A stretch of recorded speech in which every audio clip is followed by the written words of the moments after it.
নির্বাচনী জয় উল্লাসের রেশ কাটতে না কাটতে রক্তে ভিজল পশ্চিমবাংলার মাটি। পশ্চিমবঙ্গের রাজনৈতিক পালাবদলের সন্ধিকোণে দাঁড়িয়ে এবার সরাসরি হামলার নিশানায় বিজেপি নেতা শুভেন্দু অধিকারীর দীর্ঘদিনের ব্যক্তিগত সহকারী চন্দ্রনাথ রথ। তাকে প্রকাশ্যে রাস্তায় গুলি করেছে আততায়ীরা। বুধবার রাতে মধ্যমগ্রামের দোহারিয়া এলাকায় ফিল্মি কায়দায় চলে এই হামলা। প্রত্যক্ষদর্শী ও পুলিশ সূত্রে জানা গেছে, চন্দ্রনাথ রথের গাড়ির পিছু নিয়েছিল ঘাতক মোটর বাইক। ঘাতকেরা গাড়ি লক্ষ্য করে অন্তত 4 রাউন্ড গুলি ছোড়ে।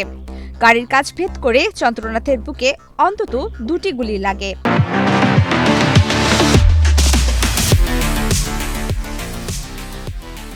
হাসপাতালে নিয়ে যাওয়া হলে চিকিৎসকরা তাকে মৃত ঘোষণা করেন।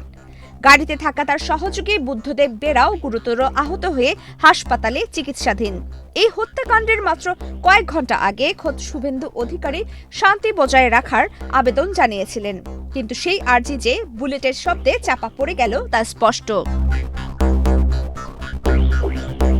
এদিকে বিজেপির অভিযোগ, নিউ টাউনে বিজয় মিছিলে তৃণমূলের হামলায় মধু মণ্ডল নামে এক কর্মীর মৃত্যু হয়েছে। পাল্টা অভিযোগ তুলেছে তৃণমূল কংগ্রেস। তাদের দাবি, বীরভূমে বিজেপি কর্মীদের হাতে তৃণমূল কর্মী আবির শেখকে কুপিয়ে হত্যা করা হয়। পরিস্থিতি বেগতিক দেখে প্রধান নির্বাচন কমিশনার জ্ঞানেশ কুমার রাজ্যের মুখ্য সচিব ও ডিজিপিকে কড়া ব্যবস্থা নেওয়ার নির্দেশ দিয়েছেন।